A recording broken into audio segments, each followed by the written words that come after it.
మార్గం సత్యం జీవం నీవే యేసు దైవం నీవే నా కైలలో వేరే దైవం లేనే లేరయ్యా ప్రాణాన్ని వెలపోసి రక్తాన్ని చిందించి పరిహారం చెల్లించి పాపములు విడవేసయ్యా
ప్రభునందు ప్రియమైన సహోదరి సహోదరులకు ఈ నిరీక్షణ గడియల ద్వారా మీ గృహాల్లోకి మమ్మల్ని ఆహ్వానించినందుకే మీకు వందనాలు తెలియజేస్తున్నాను. దైవకృప ఛానల్ వారి ఆధ్వర్యంలో మీతో మరొకసారి దేవుని వాక్యాన్ని పంచుకోవడానికి దేవుడు నాకు ఇచ్చిన అవకాశాన్ని బట్టి మీకు వందనాలు తెలియజేస్తున్నాను. ప్రియులారా గమనించండి, దేవుని పరిశుద్ధ లేఖన భాగం నుండి ఒక మాట మనం చూద్దాం. ఇర్మియా గ్రంథము 18వ అధ్యాయము 3-4 వచనాల్లో ఈ విధంగా ఉంది. నేను కుమ్మరి ఇంటికి వెళ్ళగా వాడు సారి మీద పని చేయుచుండెను. కుమ్మరి జిగటమంటితో చేయబడిన కుండ వాని చేతిలో విడిపోగా ఆ జిగటమన్ను మరలా తీసుకుని కుమ్మరి తనకు యుక్తమైనట్లుగా దానితో మరి ఒక కుండను చేసెను. ప్రియులారా, నా అంశ భాగం యుక్తమైన కుండ చేయబడిందని అర్థం. గమనించాలి, నేను కుమ్మరి ఇంటికి వెళ్ళగా జిగటమంటితో అతను సారి మీద ఒక కుండ చేశాడు. ఆ కుండ వాని చేతిలో విడిపోయింది. విడిపోయిన దాన్నే మరలా ఆయన దృష్టికి యుక్తమైన కుండగా చేశాడు అని ఈ లేఖన భాగాల్లో మనం చూస్తున్నాం. ఎవరు ఈ కుమ్మరి? ఏంటి జిగటమన్ను? ఏంటి సారే? విడిపోయిన కుండేంటి? మరలా యుక్తమైన కుండేంటి అన్న విషయాలు కొన్ని మీతో నేను పంచుకోవాలని ఆశపడుతున్నాను. ప్రియులారా గమనించాలి, ఎవరి కుమ్మరి అన్న విషయానికి మనం చూసినట్లయితే యెషయా గ్రంథము 64వ అధ్యాయం 8వ వచనంలో ఈ విధంగా ఉంది. యెహోవా, నీవే మాకు తండ్రివి, మేము జిగటమన్ను, నీవు మాకు కుమ్మరి వాడవు. గమనించాలి, యెషయా గ్రంథకర్త ఏమవుతున్నాడో తెలుసా? నీవే మా తండ్రివి, మేము జిగటమన్ను, నీవు కుమ్మరివి. ఈ విషయాలు బట్టి గమనించినట్లయితే ఆయన కుమ్మరైనటువంటి వాడు సృష్టికర్త అయినటువంటి దేవునికి సాదృశ్యంగా మనం చూస్తున్నాం. ఈ సృష్టి అంతటికీ కూడా ఆయనే ఆధార సంభూతుడు, ఆయనే మనకి తండ్రి. అంతేకాదు, హెబ్రీ పత్రిక 11వ అధ్యాయము 10వ వచనంలో ఉంటుంది, దేవుడు దేనిని శిల్పికార్యను నిర్మాణకుడై ఉన్నాడో. ఒక జిగటమంటికి శిల్పికారుడు నిర్మాణకుడైనటువంటి దేవుడు ఒక కుమ్మరిగా ఉండి దానికి ఒక ఆకారం ఇస్తాడు అని అర్థం. కనుక ఈ పరిశుద్ధ భాగంలో చూసినట్లయితే నీవే మాకు తండ్రివి. ఆ తండ్రి ఎలాంటి తండ్రి? అయినా సృష్టికి అంతటికీ కూడా ఆధార సంభూతుడైన ఆయన ఆదరించే తండ్రి, ఆయన ప్రేమించే తండ్రి, ఆయన నిస్వార్థమైనటువంటి తండ్రి, మన పోషించే తండ్రి. ప్రతి కష్ట సమయంలోనూ కూడా మనకి క్లిష్టమైన పరిస్థితులు వచ్చినా మనల్ని ఆదుకునే తండ్రి. ఆ తండ్రి మనకు తండ్రి, ఆయనే కుమ్మరి అయి ఉన్నాడు. గమనించాలి, ఆ కుమ్మరి దేన్ని తీసుకుంటాడో తెలుసా? ఒక పాత్రని అందమైనటువంటి శిల్పకార్య నైపుణ్యంతో ఆయన ఒక పాత్రను చేయడానికి జిగట మన్నును ఆయన తీసుకుంటాడు. గమనించాలి. ఏంటి జిగట మన్ను? ఈ జిగట మన్ను గురించి మనం ఆలోచన చేసినట్లయితే ఆ జిగట మన్ను కింద ఉండగా అందరూ దాన్ని చూసి అసహించుకుంటారు. అంతేకాదు ఆ జిగట మన్ను తాకడానికి కూడా ఎవరు ఇష్టపడరు. జిగట మన్ను చూస్తే అసహించుకుంటారు. అది ఒకవేళ తాకితే దాన్ని శుభ్రం చేసుకోవడం చాలా కష్టం. అంతేకాదు ఈ జిగట మన్ను అనేది ఒక పాపికి సాదృశ్యంగా మనకు కనిపిస్తుంది. అంతేకాదు ఆ జిగట మన్ను గమనించారా? ఆ జిగట మన్నులో కనుక మనం అడుగు వేస్తే జిగట మన్ను జారుతుంది, దానితో పాటు అడుగు కూడా జారిపోతుంది. అంటే జిగట మన్ను తన జారడం మాత్రమే కాదు, కానీ మనం వేసిన అడుగును కూడా జారిపోయే పరిస్థితి వస్తుంది. అలా జారిపోయినప్పుడు జారిపోయిన ప్రతి వాడు కూడా ఎముక విరిగిపోవచ్చు. వాడికి అనేకమైనటువంటి ఆపదలు, ఇరుకులు, ఇబ్బందులు రావచ్చు. దీని అర్థం ఏంటో తెలుసా? ఒక పాపి తన ప్రవర్తన బట్టి చెడిపోతాడు, తన వ్యసనాన్ని బట్టి చెడిపోతాడు, తన అలవాట్లను బట్టి చెడిపోతాడు. దుర్మార్గమైనటువంటి అలవాట్లన్నీ కూడా ఆ పాపిలో చోటు చేసుకుంటాయి. కనుక దొంగను ఎవరూ సహవాసం చేయడానికి ఇష్టపడరు. హంతకుడిని ఎవరూ బుధంగా చేసుకుని నడవరు. కారణం ఏంటో తెలుసా? ఆయనలో ఉన్నటువంటి పాప ఏచ్ఛలను బట్టి ఎవరు కూడా చూడడానికి ఇష్టపడరు, స్నేహం చేయడానికి ఇష్టపడరు, ఆయనతో కలిసి తిరగడానికి కూడా ఇష్టపడరు. అంతేకాదు దుర్వ్యసనానికి లోనైన వాడు ఏం చేస్తాడో తెలుసా? నీ స్నేహితుడు ఉన్నాడనుకో, ఆయన తాగుతూ ఉంటాడు, నువ్వు వెళ్ళినప్పుడు అంటాడు పర్వాలేదురా, ఒక్కసారి రుచి చూడు చాలు అంటాడు. తను ఆల్రెడీ పడిపోయాడు, పాపంలో అతను పడిపోయాడు. కానీ పడిపోవడం మాత్రమే కాదు, నిన్ను కూడా పడిపోయే గుంపులో చేరుస్తాడు ఆయన. ఒక్కసారి రుచి చూస్తావు, రెండోసారి ఆనందంగా తీసుకుంటావు, మూడోసారి నువ్వు పడిపోయిన వాడు అందరూ లేచి వచ్చే అవకాశం ఇంకా కనిపించదు. ఈ దినాల్లో ఈ వ్యసనాలకి లోనైపోయి ఎన్ని కుటుంబాలు అసలు అస్తవ్యస్తమైపోతున్నాయో చూడండి. గమనించాలి. ఒక తాగుడికి అలవాటు అయితే నెలంతా రాత్రి అనక పగలనక ఎండనక వాననక కష్టపడిన కష్టార్జితం తన స్వప్రయోజనానికి పడిపోవడానికే ఉపయోగించుకుంటాడు. భార్య దుఃఖంతో ఉంటుంది, బిడ్డలు దుఃఖంతో ఉంటారు, వాళ్ళు చదువుకునే పరిస్థితులు ఏర్పడవు, ఇంటిలో ఆర్థిక పరిస్థితి చాలా అస్తవ్యస్తంగా ఉంటుంది, పోషణ చాలా అస్తవ్యస్తంగా ఉంటుంది. దీనికి అంతటికీ కారణం పాపములో జారిపోయిన కారణాన్ని బట్టి. గమనించాలి. ఈ దినాల్లో తల్లిదండ్రులు ఎంతో కష్టపడి కూలి పని చేసి నా బిడ్డలను ఉన్నత స్థితిలో చూడాలని చదివిస్తూ ఉంటారు. కానీ వీళ్ళు అక్కడికి వెళ్ళి ఏం చేస్తారో తెలుసా? చెడిపోయిన వారు ఎవరైనా అక్కడ ఉంటే పాపంలో వారితోటి సాంగత్యం చేసి వీరు కూడా పనికిరానటువంటి మందులకు వాళ్ళు బానిసలైపోతున్నారు. ఎప్పుడైనా ఆలోచించావా ఈ విషయం? అయ్యో, నా తల్లిదండ్రులు బాధపడుతున్నారే, వాళ్ళ కష్టార్జితం నేను ఇంత దుర్వినియోగం చేస్తున్నానే, నేను ఈ పాపంలో జారిపోయానే అని గుర్తించగలిగావా ఎప్పుడైనా? గుర్తించడం అనేది మానవ నైజం. ఒకవేళ గుర్తించే నీ పరిస్థితి ఎలాంటిదైనప్పటికీ కూడా దేవుని చేతిలోనికి రావడానికి ప్రయత్నం చేయి. జిగటమన్ను ఎప్పుడైతే దేవుని చేతిలోనికి వచ్చిందో దాన్ని ఆయన వదిలి పట్టుకుంటాడు. పట్టుకోవడం మాత్రమే కాదు, దానిలో ఉన్నటువంటి రాతుల్ని, దాని ముళ్ళని, దానిలో పనికిరాని ప్రతి పరిస్థితిని కూడా ఏరి పారేసి దాన్ని ఒక మృదువైనటువంటి ముద్దగా దాన్ని తయారు చేస్తాడు.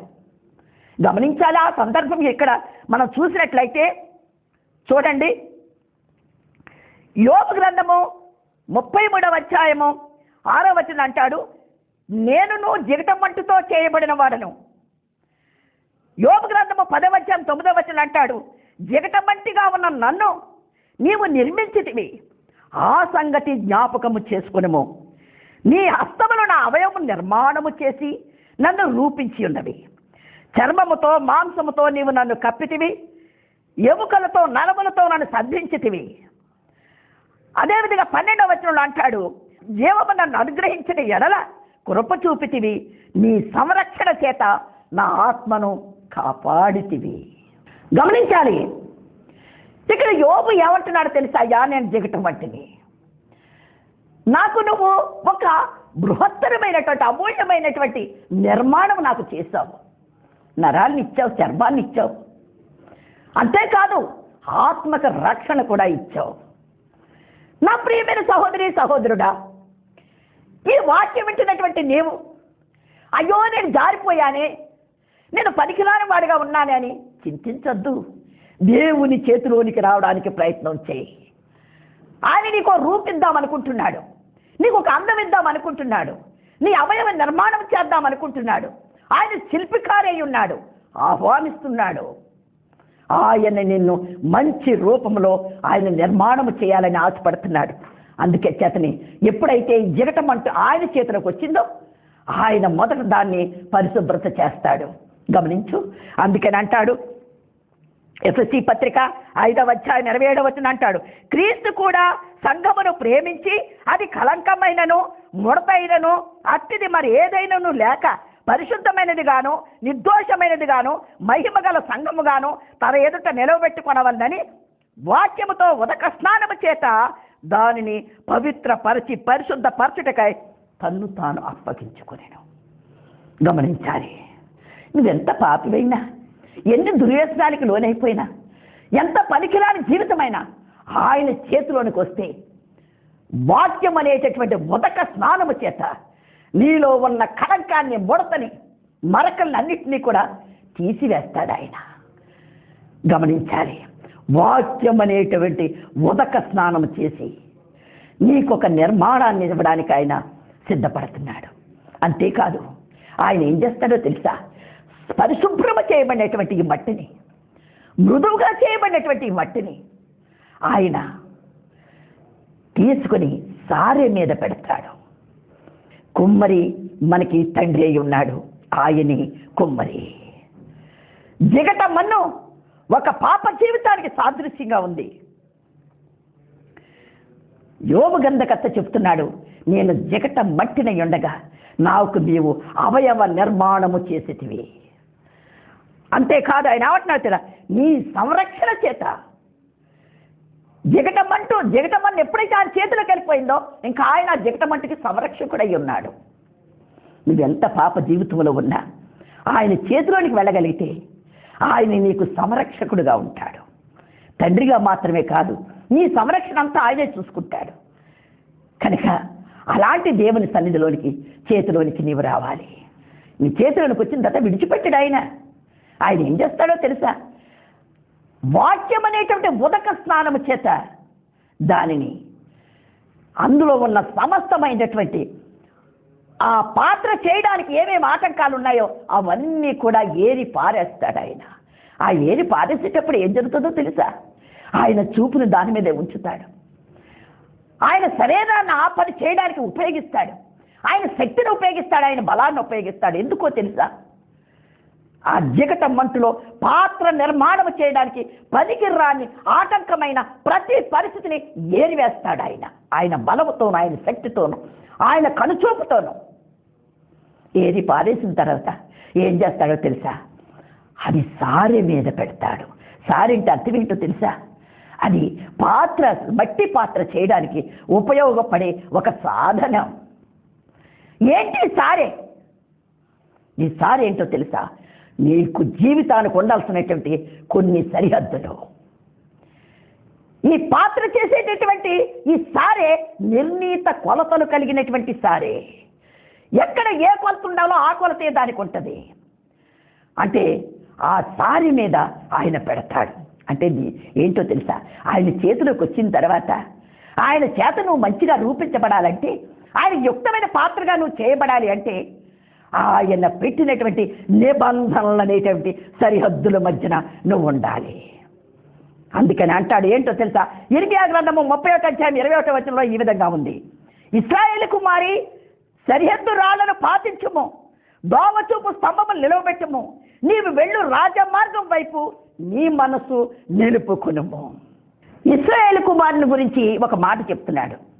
ఇశ్రాయేలు కుమారి, నువ్వు సరిహద్దు రాళ్లను పాటించుకో. ఎందుకో తెలుసా? దేవుని చేతిలోనికి వచ్చిన తర్వాత నీ జీవితం సరిహద్దులనే వాక్యపు సరిహద్దుల మధ్యనే ఉండాలి. అందుకని అంటాడు, సరిహద్దురాళ్లను పాటించము, దోవచూపు స్తంభములు నిలవబెట్టము. నీవు ఏం చేయాలో తెలుసా?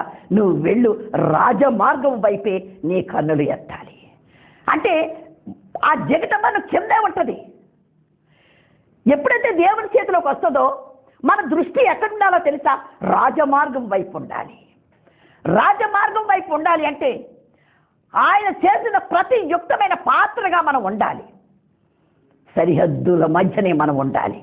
వాక్యపు సరిహద్దుల మధ్య అంటే నీ చూపులకు సరిహద్దులు, నీ ప్రవర్తనకు సరిహద్దు, నీ ఆలోచనలకు సరిహద్దు, నీవు అన్ని విషయాలను కూడా వాక్యం అనేటటువంటి నిబంధన ఆజ్ఞల మధ్యన నీ సరిహద్దులు ఉండాలి.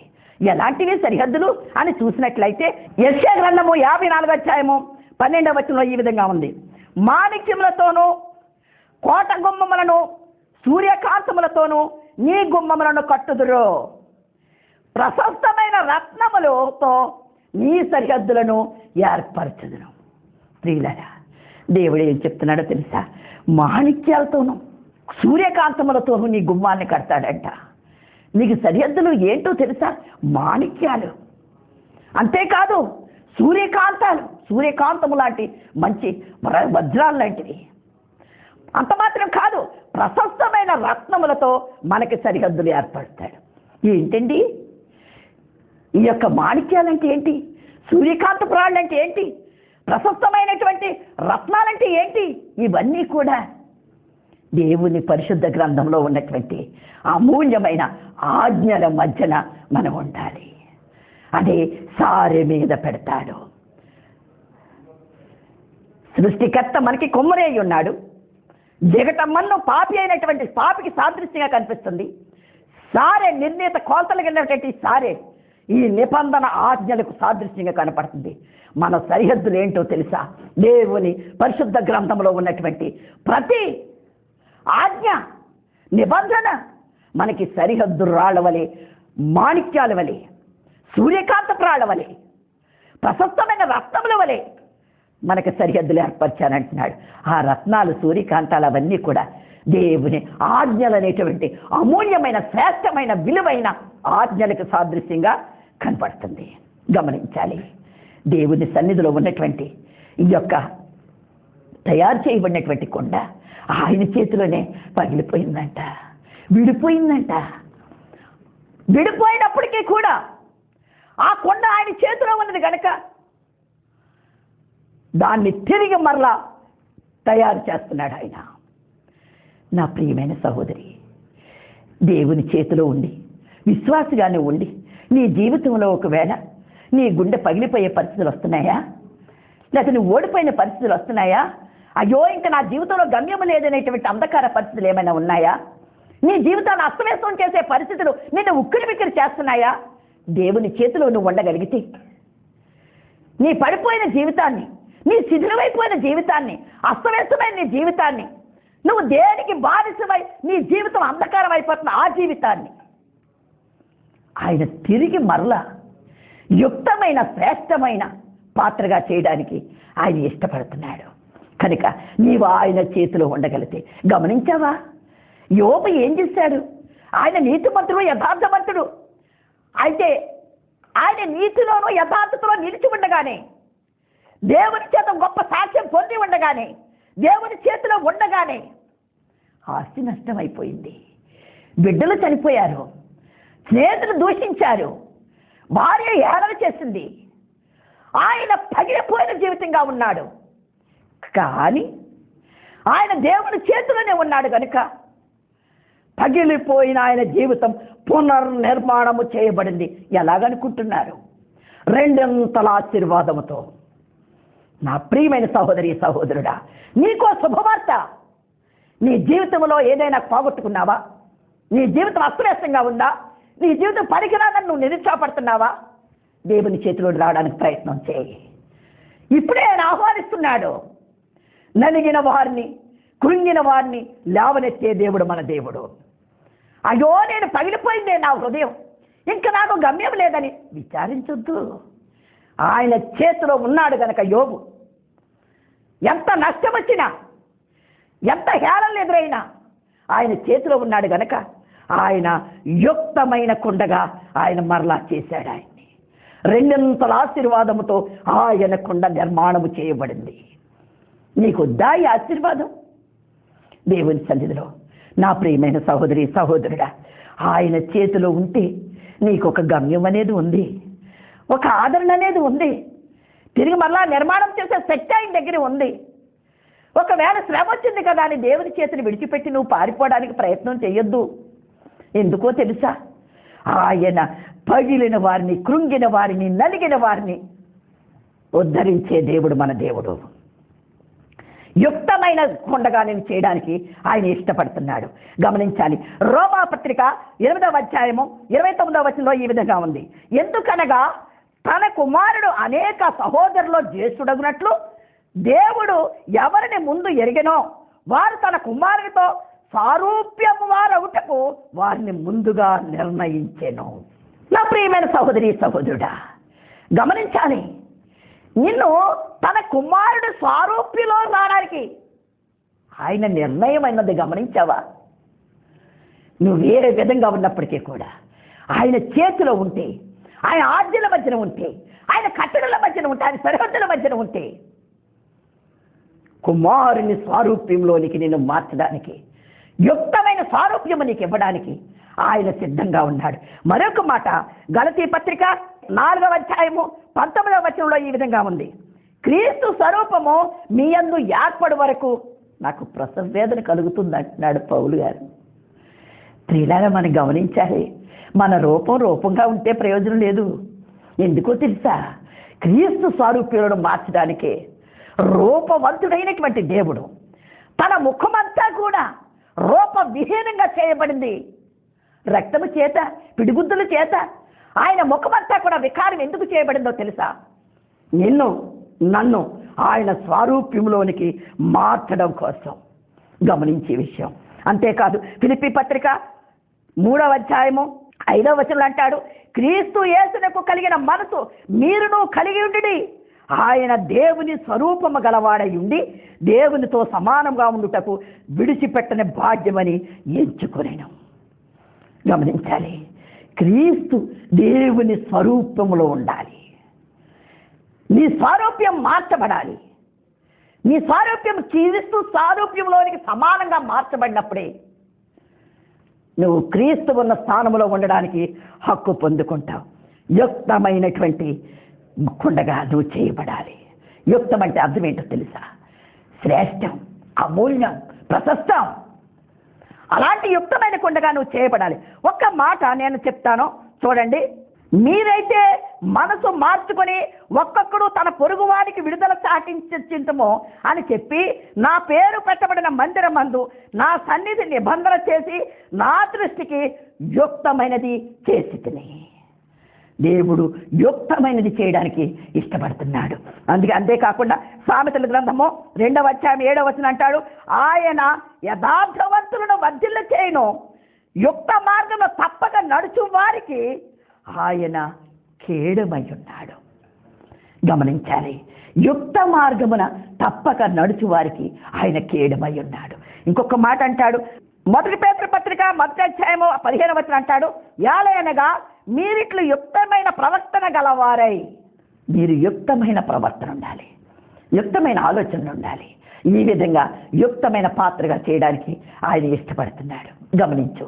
కనుక దేవుని సన్నిధిలో కుమ్మరి ఇంటికి వెళ్ళినప్పుడు కుమ్మరి సారి మీద కొండ చేశాడు. ఆ సారి మీద ఉన్న కొండ ఆయన చేతిలో పగిలిపోయింది. పగిలిపోయిన కొండని తిరిగి మరలా ఆయన యుక్తమైన కొండగా చేశాడు. కుమ్మరి సృష్టికర్త అయినటువంటి దేవునికి సాదృశ్యం. మట్టి పాపములో ఉన్నటువంటి జగట మట్టి పాపములో ఉన్న వ్యక్తికి సాదృశ్యం. సారే నిర్ణీత కొలతలు కలిగినటువంటి సరిహద్దులు కలిగిన నిబంధనలు లేక ఆజ్ఞలకు సాదృశ్యం. యుక్తమైన కొండ దేవుడు మెచ్చుకునే కొండకు సాదృశ్యం. ఈ విధంగా నువ్వు ఉండగలిగితే దేవుడు నీకు గొప్ప కార్యాలు చేస్తాడు. గమనించావా? ఎప్పుడైనా దేవుని సన్నిధిలో ఆయన కుమ్మరిగా ఉన్నాడు కనుక జగట మట్టిగా ఉన్నప్పుడు మనం భయపడాల్సిన పని లేదు. అంతేకాదు మనం ఆయనకి సమర్పించుకోగలిగితే జగట మట్టికి ఉన్న మన్నుకున్నటువంటి నైజాలన్నీ కూడా నేను చెప్పాను. కనుక దేవుని సన్నిధిలో ఆయన సారి మీద పెట్టి నిన్ను యుక్తమైన కొండగా మార్చి ఆయన దగ్గర భద్రపరచుకోవాలని ఆయన కోరుకుంటున్నాడు. కనుక దేవుని సన్నిధిలో నా ప్రియమైన సహోదరి సహోదరుడా, నా జీవితం జారిపోయింది, నేను చెడు వ్యసనానికి లోనైపోయానే, నా ప్రవర్తన వల్ల ఇలాగుందే, నేను పగిలిపోయానే అని అనుకోవద్దు. పగిలిన కొండ దేవుని చేతిలో ఉండాలి. నిజంగా పగిలిపోయినటువంటి జీవితాలైనటువంటి ఆదాము అవ్వలు ఆయన దగ్గర ఉండగానే, ఆయన సహవాసంలో ఉండగా, ఆయన ప్రేమలో ఉండగా వాళ్ళ జీవితాలు నాశనమై పగిలిపోయినాయి. కానీ ఆయన యుక్తమైన కొండగా చేయాలని తన కుమారుని లోకానికి పంపించి ప్రాణత్యాగాన్ని చేసి తిరిగి మరలా యుక్తమైన కొండ పాత్రలుగా మార్చాడు. దేవుని సన్నిధిలో నా ప్రియమైన సహోదరి సహోదరుడా, కుమ్మరిని గూర్చి, జగటమన్నును గూర్చి, సారిని గూర్చి, యుక్తమైన కొండను గూర్చి నువ్వెంతవరకు విన్నావు? నీ జీవితంలో ఆ విధంగా యుక్తమైన కొండగా మారాలని తలుస్తున్నావా? అయితే దేవుని దగ్గర, ప్రభువా నేను ఈరోజే ఒక యుక్తమైన కొండగా మారాలి ప్రభువా, నా జీవితం ఎంతకాలం ఈ విధంగా ఉంటుంది నాయన. దేవుని సన్నిధిలో నీకు ఒక మార్పు, ఒక పరివర్తన కావాలి. ఎప్పుడు జీవితం ఒకేలాగా ఉండడం కాదు, నీ జీవితంలో ఒక మార్పు అనేది కావాలని దేవుడు కోరుకుంటున్నాడు. నీ దేవునికి నువ్వు అంగీకరిస్తావా? ఆయన చేతిలోకి రావడానికి ఇష్టపడతావా? ఆయన చేతిలోని కనుక నువ్వు రాగలిగితే ఆయన నిన్ను యుక్తమైనటువంటి వ్యక్తిగా మారుస్తాడు, శ్రేష్టమైన వ్యక్తిగా మారుస్తాడు. ఇంతకాలం లోకం నీకు విలువ ఇవ్వకపోయినా ఆయన విలువ ఇవ్వడానికి సిద్ధంగా ఉన్నాడు. ఇంతకాలం లోకం నిన్ను ప్రేమించకపోయినా ఆయన ప్రేమించడానికి సిద్ధంగా ఉన్నాడు. ఆ ప్రేమలో నువ్వు ముందుకు కొనసాగాలి. కనుక యుక్తమైనటువంటి వ్యక్తిగా నిన్ను చేయడానికి ఆయన సిద్ధంగా ఉన్నాడు. మనుషులు తిరస్కరించినా, బంధువులు తిరస్కరించినా నిన్ను ఆయన యుక్తమైన కొండగా చేయడానికి ఇష్టపడుతున్నాడు.